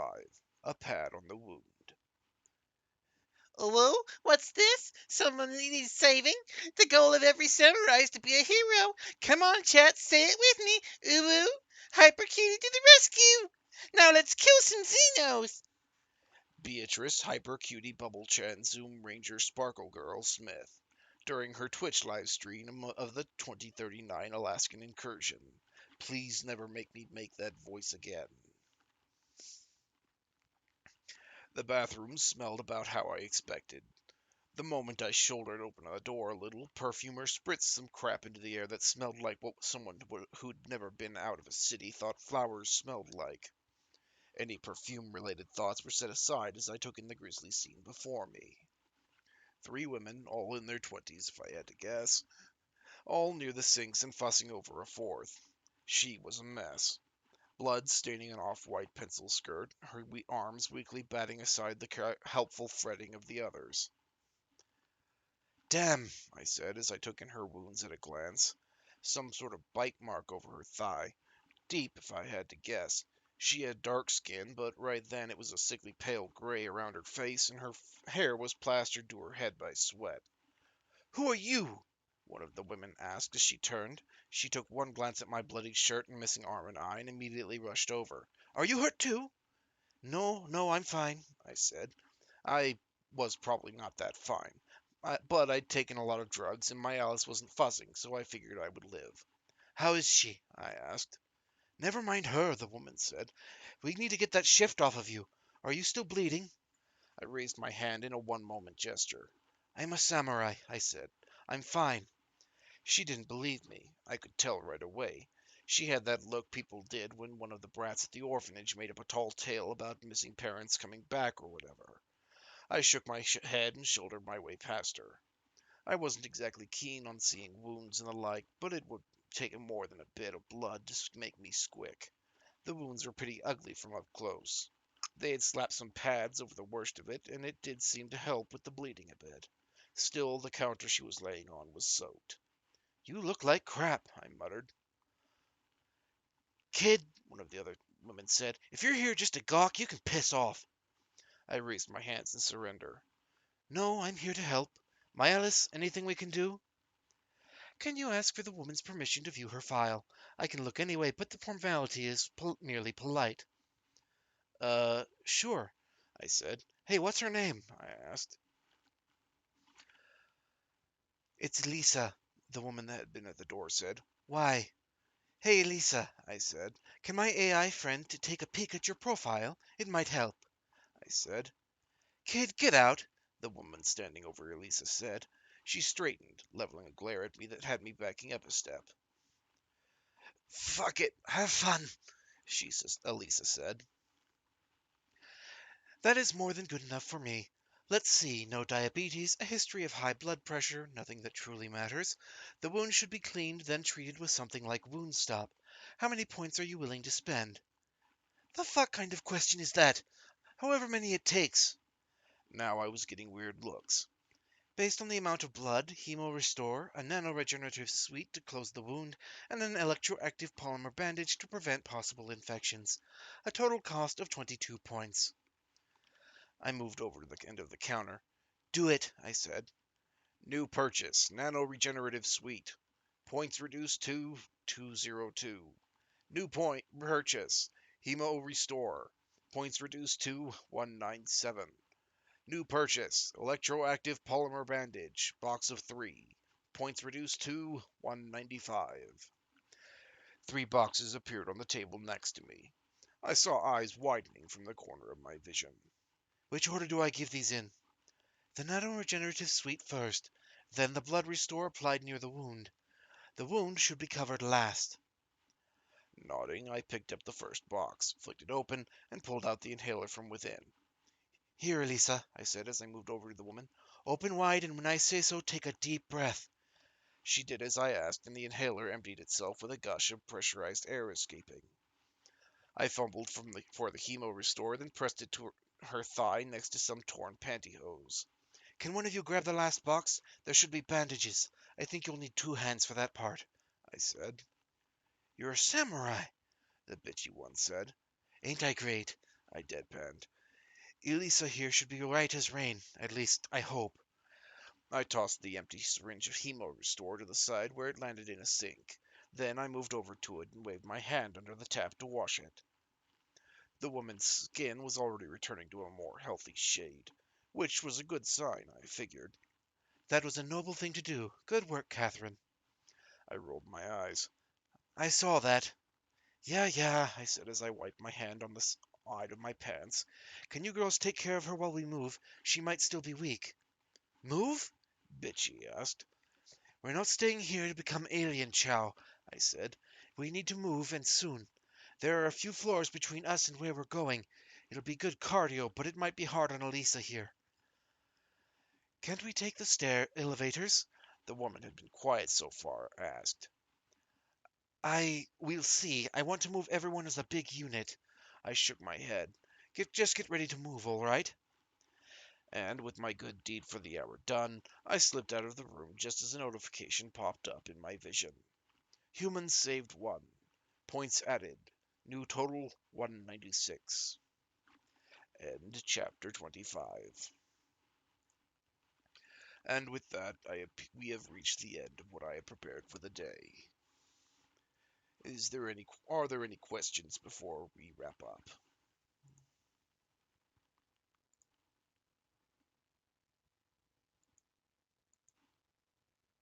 If not, then I wish you all a very pleasant day, especially you, Mitsutai. Thank you for the blueberries. I won't